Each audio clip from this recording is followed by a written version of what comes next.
ISST AIIMS की HTML series में आपका स्वागत है। इस सेशन में हम जानकारी लेंगे हेडिंग्स के बारे में। आज हम सीखेंगे HTML में हेडिंग्स का प्रयोग क्यों और किस प्रकार किया जाता है। हेडिंग्स का मुख्य प्रयोग आपके वेब पेज के डॉक्यूमेंट स्ट्रक्चर को शो करने के लिए किया जाता है। दूसरे रूप में कहें तो यदि आप किसी बड़े टेक्स्ट को दिखाना चाहते हैं या कुछ इंपॉर्टेंट बताना चाहते हैं तो हेडिंग 1 का प्रयोग कर सकते हैं। इसी प्रकार से साइज के अनुसार हेडिंग 2 का यदि छोटे अक्षरों में दिखाना चाहते हैं, हेडिंग 3 उससे छोटे अक्षरों में, और यह 6 लेवल के साथ अवेलेबल रहती हैं हेडिंग्स आपके पास। इसका अर्थ यह हुआ कि यदि आप अपने किसी इंपॉर्टेंट कंटेंट को टाइटल के रूप में शो करना चाहते हैं तो H1 के रूप में उसका प्रयोग कर सकते हैं, और उसी के सब टाइटल के रूप में H2 का प्रयोग, अर्थात H1 का प्रयोग करते हैं तो अक्षर बड़े दिखाई देंगे, H2 के साथ थोड़े से छोटे, H3 उससे छोटे और H6 में सबसे छोटे। हेडिंग्स का प्रयोग गूगल, बिंग और याहू जैसे सर्च इंजन्स के द्वारा भी किया जाता है। यह मुख्यतः आपके पेज स्ट्रक्चर को शो करते हैं, और गूगल, याहू या बिंग जैसे सर्च इंजन आपके पेज स्ट्रक्चर्स में होते हुए इंपॉर्टेंट टर्म्स को उठाते हैं और आपको एक अच्छी रैंकिंग उपलब्ध करवाते हैं अपने सर्च इंजन्स पे। हमारे पास HTML हेडिंग्स 6 लेवल के अवेलेबल रहते हैं, H1 से H6 तक, और इनका प्रयोग इंपॉर्टेंट टॉपिक्स के लेकर लेस इंपॉर्टेंट टॉपिक के रूप में किया जाता है। जैसे जो जितना इंपॉर्टेंट रहता है उसको उतना बड़ा हेडिंग जैसे H1 दिया जाता है, और यदि कोई टॉपिक आपका लेस इंपॉर्टेंट है तो उस पे लोअर लेवल का हेडिंग लगाया जाता है, जैसे H5, H6 भी लगा सकते हैं। लेकिन इसको अच्छी तरह से समझने के लिए हम इसको एग्जांपल के द्वारा समझते हैं। हमारे पास यहाँ सबसे पहले fifth.html का एक प्रोग्राम है और फिर हेडिंग्स की अच्छी तरह से जानकारी लेते हैं। आइए सबसे पहले हम fifth.html को ब्राउजर में खोलकर देखते हैं। आप यहाँ देखेंगे कि आपके पास जो हेडिंग 1 है वो सबसे बड़ी लाइन या बड़े साइज के साथ प्रयोग किया गया है। हेडिंग 2 छोटे साइज में हेडिंग 1 के मुकाबले, हेडिंग 3 हेडिंग 2 के मुकाबले छोटा है, हेडिंग 4 हेडिंग 3 के मुकाबले छोटा है, और हेडिंग 6 जो है वो सबके मुकाबले छोटा है। तो हेडिंग से आप डिसाइड कर सकते हैं कि आप कौन सा इंपॉर्टेंट कंटेंट बड़े हेडिंग के साथ शो करना चाहते हैं और कौन सा लेस इंपॉर्टेंट कंटेंट छोटे हेडिंग के साथ शो करना चाहते हैं। आइए सबसे पहले इसके कोडिंग की जानकारी लेते हैं। यदि मैं यहाँ फिफ्थ प्रोग्राम को राइट क्लिक करके edit with notepad plus plus के साथ खोलूं तो मेरे पास यहाँ पे बॉडी सेगमेंट में सभी हेडिंग टैग्स का प्रयोग किया गया है। जैसे सबसे पहले H1 के साथ दिस इज हेडिंग 1 की जानकारी दी गई है, फिर हेडिंग 2 के लिए H2 टैग का प्रयोग किया गया है। इसी तरह से H3 के साथ हेडिंग 3, 4 के साथ 4, 5th के साथ 5th और 6 के साथ 6 हेडिंग का प्रयोग किया गया है।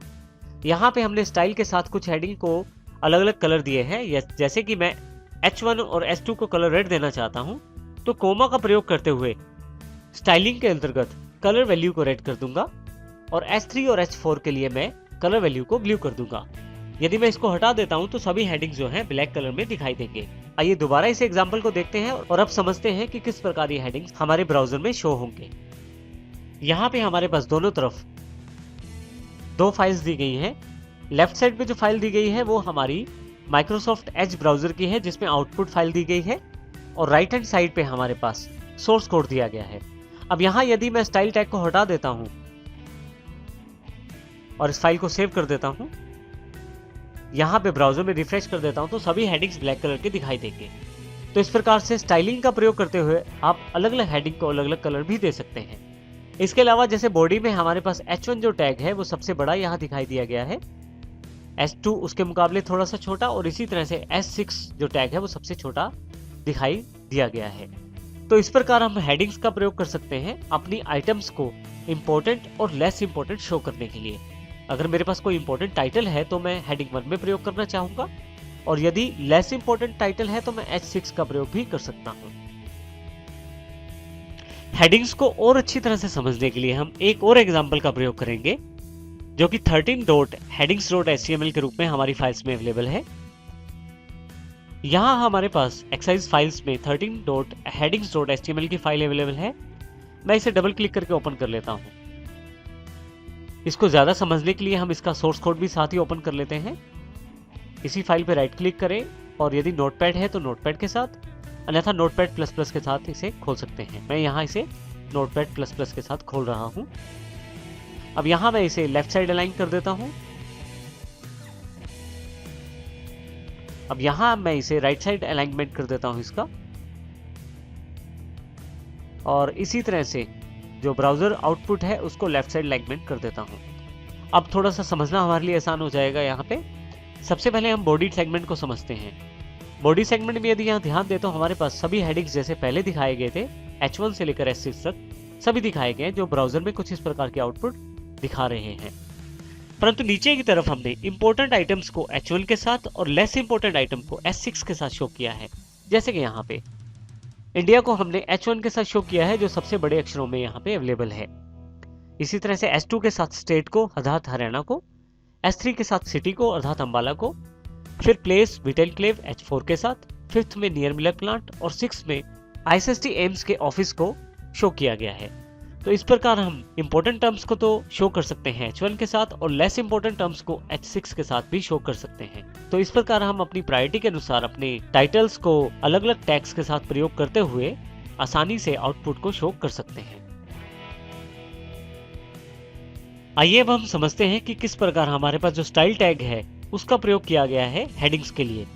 यदि हम यहाँ ध्यान दें तो हमारे पास यहाँ पे यदि आप यहाँ ध्यान दें तो HTML के स्टाइल टैग के अंतर्गत H1 टैग के लिए हमने यहाँ कुछ प्रॉपर्टीज को डिफाइन किया है।